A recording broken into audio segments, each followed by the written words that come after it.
Hi, it's time for Chapter 6 of Internment by Samira Ahmed. Hi, and again, I'm Miss Valley. Hope you're enjoying this read aloud.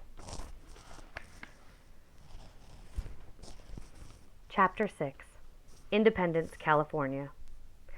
The town where we disembark for the internment is called Independence. I balk at the irony of the name, and at how sunny the day is. There should be dark clouds and storms, permanent night. But the earth, the sun, and the moon keep on their course, utterly oblivious. A loud voice barks from the PA, "Stay with your families. You will board buses for Camp Mobius by identification number. Show the underside of your left wrist as you exit the station. Stay calm and exit in an orderly fashion." Camp Mobius?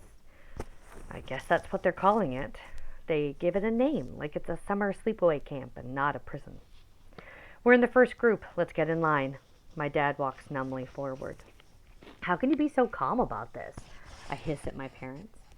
I know it's not their fault, but I'm tired, and nothing makes sense, and I desperately want an explanation for something, for anything.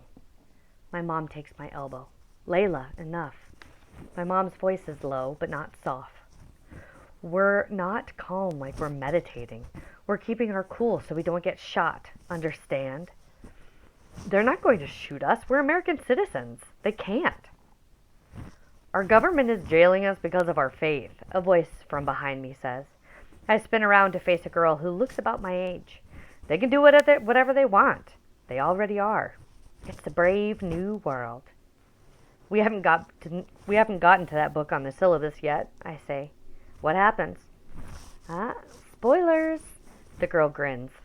I like her already. "I appreciate your commitment to protect the secrets of nearly century-old literature." I pride myself on my anti-spoiler crusade. I laugh a little. "So you wouldn't tell me the focus of the next Star Wars anthology film, even if you knew?" "Never. But obviously it should be Lando." Duh. I'm Layla, by the way. Aisha, first of my name, protector of stories, mother of dragons, and soon to be interned Muslim. If you're Indian, that's two things we have in common. Not so much the dragon thing, though. It's Game of Thrones. You never read it? Watched it? I shake my head no. Your loss. And I'm Pakistani. But, a Desi is a Desi. "Show your wrist," an exclusion guard officer calls out. I move forward in the line and show the inside of my left wrist. I feel naked. The guard passes a UV light over my arm, and a small fluorescent barcode appears at the base of my hand. A number unique to me, 0000105. It doesn't hurt when he scans me, but I still feel like I've been branded. The guard nods, and I board a bus with my parents. We crowd onto a single bench seat in the middle of the school bus. Aisha, her younger brother, and her parents file past. She nods at me. "See you when we get there." The two-lane highway from Independence to the camp is quiet, except for a small caravan of buses heading into the desert. The landscape is bleak, but undeniably beautiful. A liquid blue sky stands out against the snow-tipped peaks of the Sierra Nevada, and the sun gleams, too bright almost. Can nature be ironic? Destructive, yes, but nature's overwhelming power is amoral. If people die in a storm, they're collateral damage, like any other object in the storm's path, a lamppost, a car, a house. The unintentional side effects of wind or wave or current. Unlike people, nature carries out no vendettas, yet the simple loveliness of the sky and sun and mountains makes me feel like nature is complicit in my country's betrayal. After 10 short minutes, the bus passes Manzanar, the old Japanese-American internment camp. It's desolate. I shudder when I see the weathered wooden sign that declares, "Manzanar War Relocation Center." Every head in our bus turns to stare as we drive by, and I'm taken by how huge this space is. It's the desert, and nothing is out here but empty land, and what looks like thousands of acres enclosed by a simple wooden fence. There are a few barracks and a sign pointing to the visitor center. Manzanar was a historic site run by the National Park Service, my mom told me. But a couple of months ago, the Park Service lost its funding, and this place was shut down. I glance back as we drive on. A tattered American flag still flies atop a pole in the center of the camp. Everything looks sepia-toned, except the flag, with its faded red stripes and blue field of stars. We drive on. Those abandoned flimsy barracks at Manzanar occupy my brain. Is that how we're going to live now? There's a damp patch of sweat on my jeans and the shape of my right palm. I feel the panic and anxiety coming off everyone in silent waves. I don't think any of us really believe this is happening. The buses slow down as we approach a perimeter of chain-link fence that must be, I don't know, at least 15 feet high. All around, as far as I can see, the fence is topped with curling razor wire. Watchtowers rise into the sky, guards with guns looming over us. It's prison. I close my eyes and feel my mom squeeze my hand. I hear her muttering a prayer to herself. I join her. I wonder if others felt this way. The Japanese Americans who were imprisoned during World War II. Did they also feel this surreal separation from the experience? Like they were detached from their bodies, watching themselves enter the camp, like ghosts, shades of who they were. Did they wonder how long they would be here? Could they have imagined it would be years? Did some try to block it all out, compartmentalize, imagine that it was only one more day? Because we aren't even through this gigantic electronic gate yet, and I feel like my real life is already a million miles away. Exclusion guards at the gate entrance clear the drivers after a visual inspection of the inside, outside, and underside of the buses. The gate opens, and the buses enter the camp, kicking up so much dust I can barely see out. Everybody off, the driver snaps at us after coming to an abrupt stop inside the gate. Single file, report to the hub. He points to the light gray behemoth of a building that squats in the center of camp.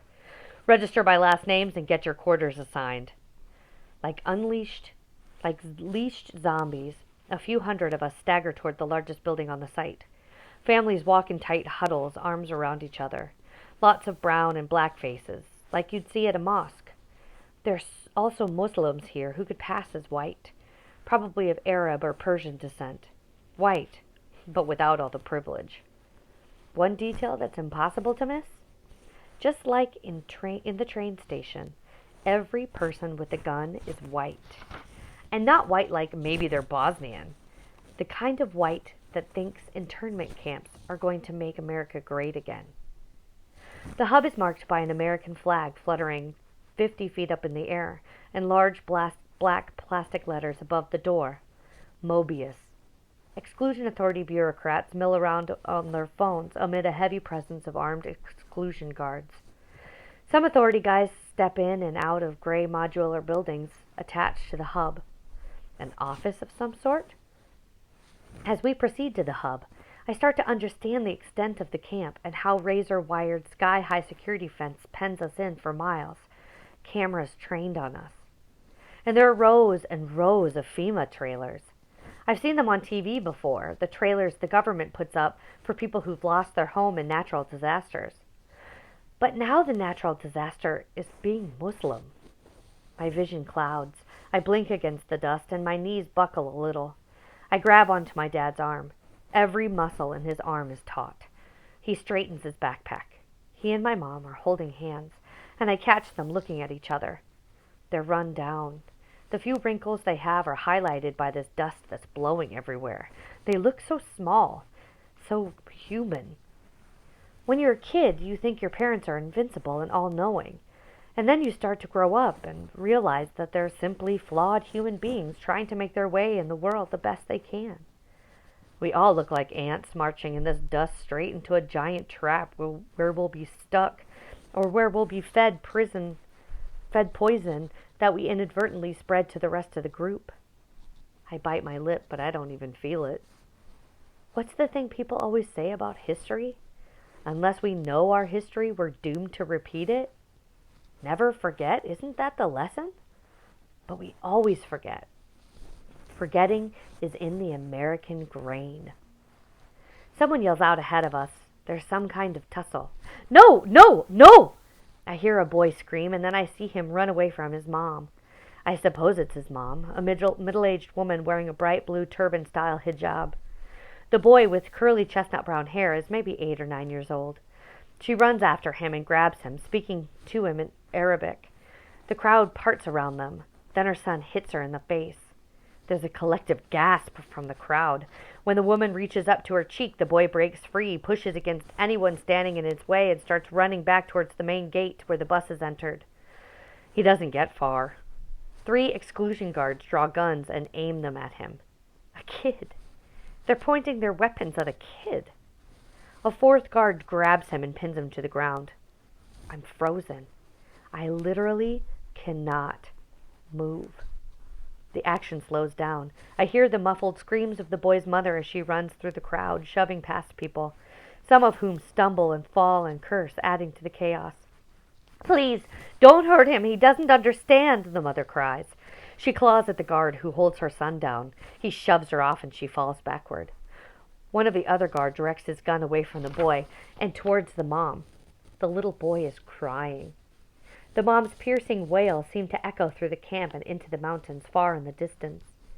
Then another man, compass tattoo from the train, appears. He says something I can't hear, then puts his hand on the shoulder of the guard who has the boy pinned down. The guard nods and releases him. Compass tattoo helps the little boy up. The mother scurries to her son on her knees and tenderly wraps him in her arms, trying to protect him, shifting her body away from compass tattoo. But he doesn't touch her or hit her. He whispers something in her ear and then takes her by the elbow, helping her up. The woman wipes her face and keeps her arm around her son's shoulders.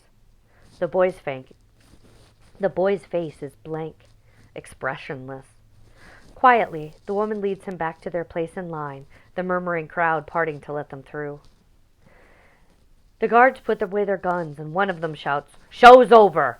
And we continue, herded like animals toward the hub. Show's over? My God, a show. Like our pain is entertainment. I look at the guard with the tattoo and then to the guard with the gun at his side.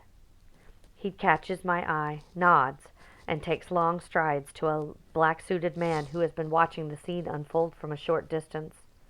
The man's face is red and blotchy, but not like he's sunburned, more like his tie is too tight and he can't get enough air. Who wears a suit and tie in the desert?